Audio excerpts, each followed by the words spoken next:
Hey everybody, it's Professor Malad with a video that will be very important to what you're working on in week 11.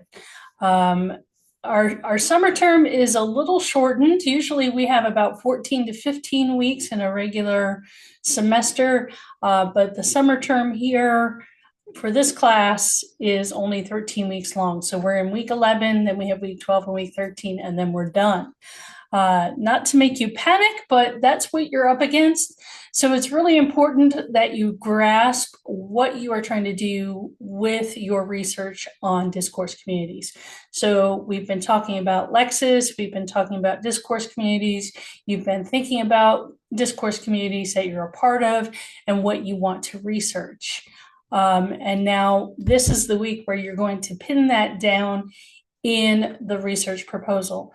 So there are a few resources that I have made available to you, but our key objectives this week is to develop that research proposal for studying a discourse community, plan and outline the research project, and articulate research methods and research questions. So in our checklist, we have the research proposal, which I'll talk about in a minute, as well as another discussion board of unlikely discourse communities. And this is kind of relating to some of the readings that you've been doing, but also getting you to think a little bit outside the box, right, as far as what a discourse community may be. We often think of discourse communities as being very academic, centering around maybe a career or around an academic discipline, but discourse communities can be widespread. So the readings here, I am not doing any kind of summary of readings. I'm going to talk a little bit about a couple of these readings as well as the video that I want you to watch this week. The first is creating a research space. And this is a model that John Swales, yet again, right? We've read about him in genre and discourse communities. And here he's also offered some information on creating a research space. So this is from UMass Amherst, and it goes over Swales' model of rhetorical moves in research articles, create a research space. So there are some moves, right? Writing people like to talk about the moves that we make when we're writing. There are 3 rhetorical moves, according to Swales, to create context for our research. And that can happen both in the introduction of the piece, but also on a larger scale throughout the research process. So the first one is establishing a territory. And this is essentially saying, okay, this is the thing that I'm going to research. And that can be tied to assignments such as an annotated bibliography or a literature review. I have not made you do any kind of annotated bibliography for this course. I usually do that in English 1001, so students have an introduction to what an annotated bib is or what a literature review might include. And maybe you've done this in other classes. Hopefully you have had some exposure to annotated bibliography or literature review. And essentially what that is, you are researching and you are taking a look at what other people have said about that particular topic that you are going to research or that particular discourse community. And that could include things that we've already read in class. And it could be things that you have come across in your field of study or in your career or whatever it might be. So the thing that you need to ask yourself is, why is my research important in this current moment, right? So a phrase here could be, in recent years, researchers have become increasingly interested in X, or a central issue in blank is, or many recent studies have focused on, right? So you're pointing to the research. And then you are going to synthesize and review what other people have written or have researched about that topic. So much research has examined blank, though different conclusions have been made. And you might start to see that there are some gaps. And this comes to the second move, which is establishing a niche, right? And this is tied to a rhetorical prospectus. Again, we don't really do that in this class, but there are other classes, and perhaps in the STEM, where you're writing research papers, In STEM fields, you might have to do some kind of a prospectus, right? Where is the gap? Writers show that there's some kind of gap, shortcoming, or limitation in the existing body of research, or that there might be some extension or verification that's required.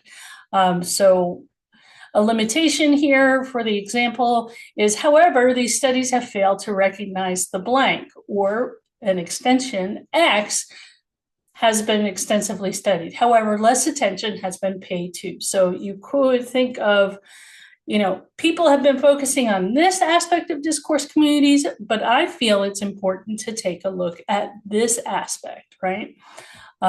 This is something maybe people haven't thought about before in your particular discourse community.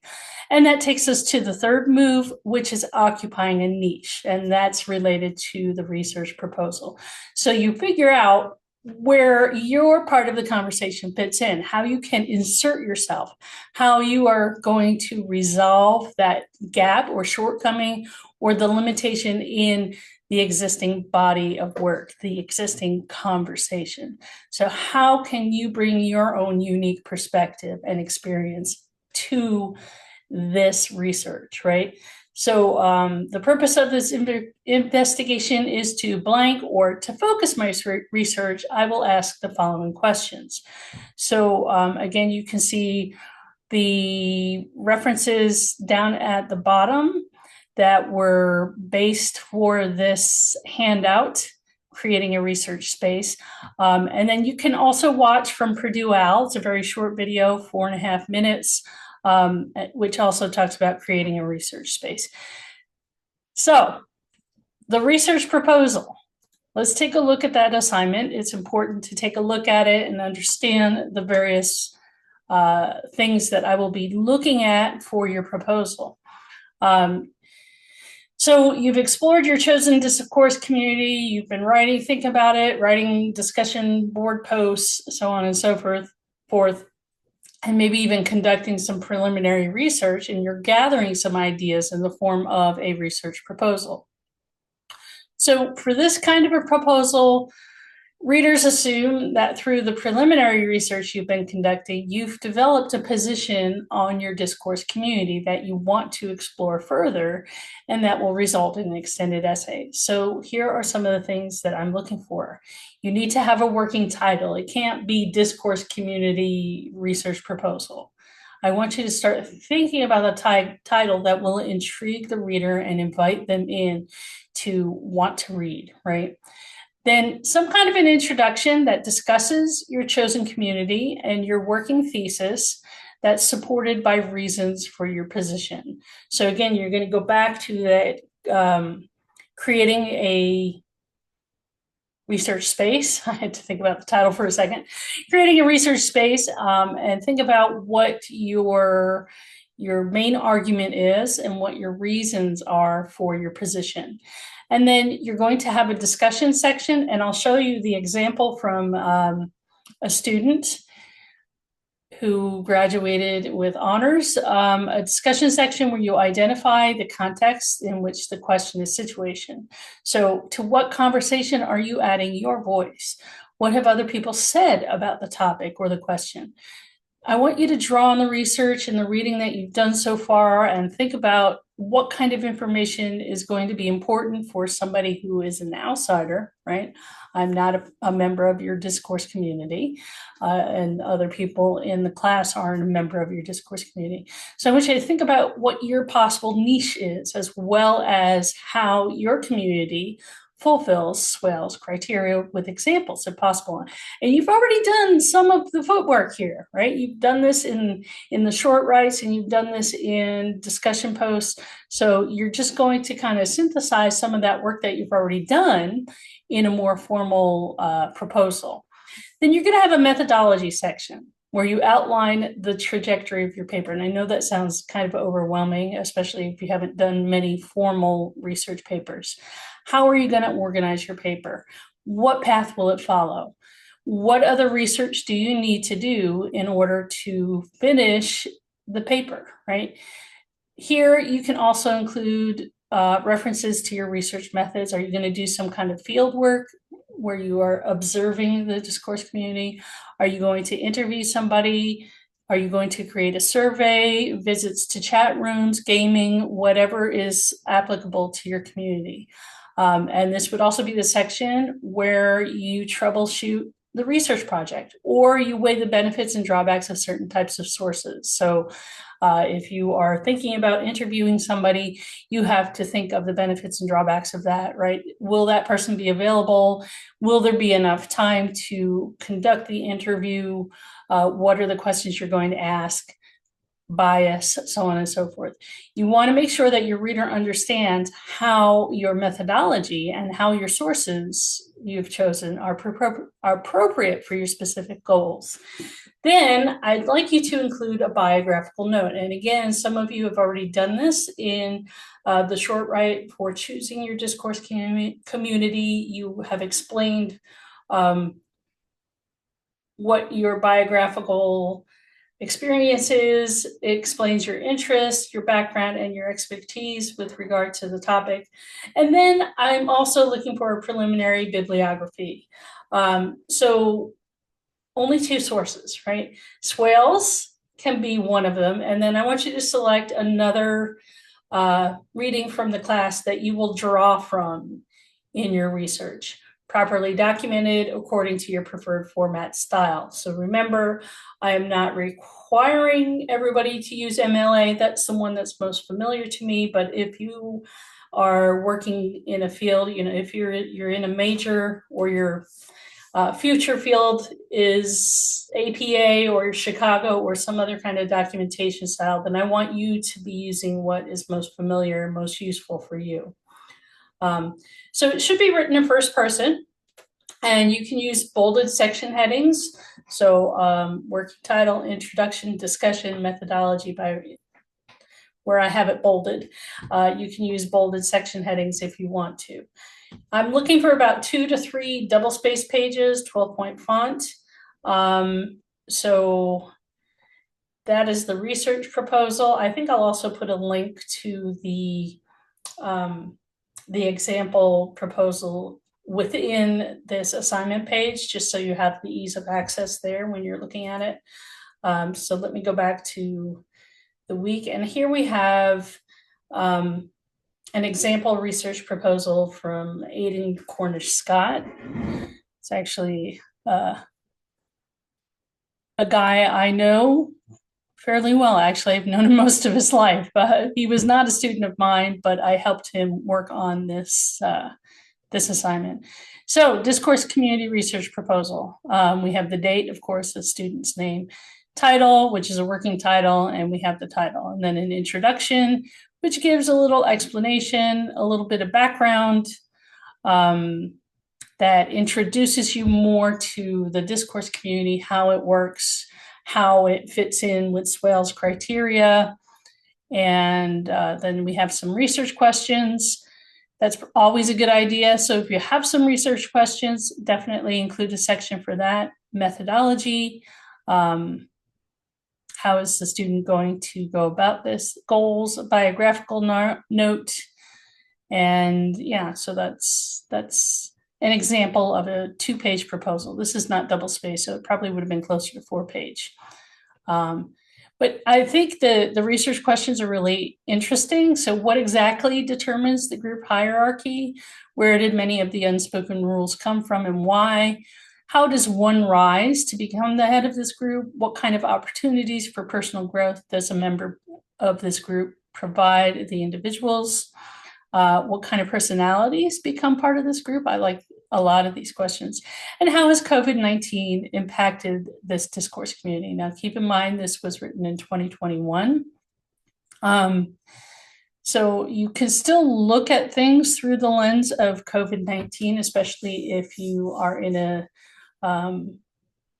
community, or you're looking at a community that has really been affected by it, or the health services, I think, have been impacted. Teaching has been impacted. So you can still look at things through the lens of COVID-19, even though we're 5 years past the initial upset of the pandemic. you can still use that. I think it's a very interesting thing because we are still sorting through things even 5 years past the pandemic. So yeah, and you can think of other things, economics, the current political climate. You can ask these kinds of questions, and how do these things, either historical things, social things, political things, how does that affect the discourse community? So you can come up with some very interesting questions. And then, hopefully your thesis is really where you formulate the answer, right? That's the thing that you want to be looking at. So hopefully this example research proposal works well for you.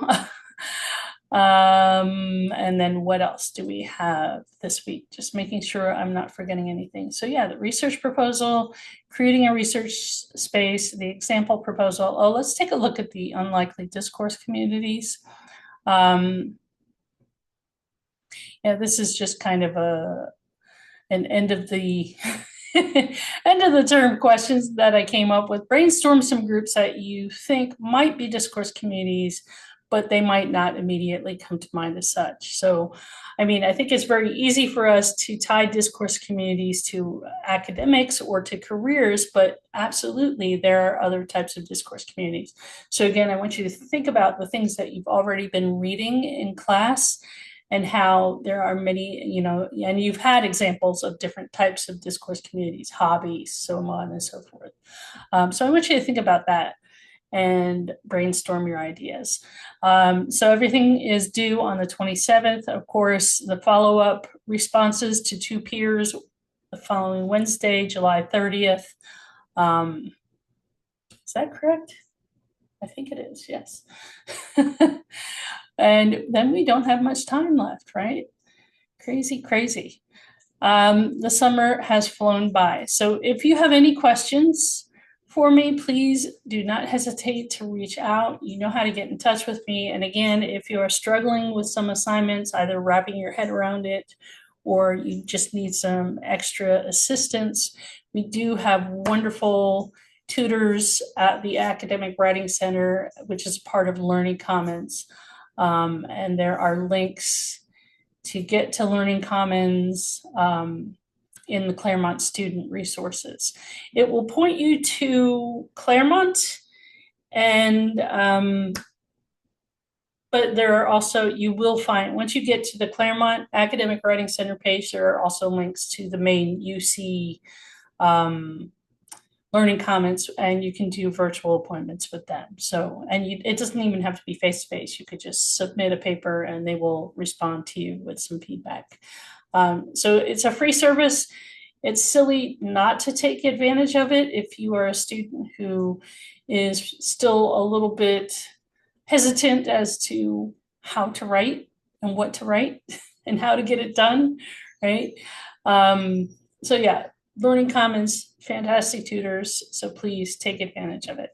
Take care, everybody. Have a fantastic week.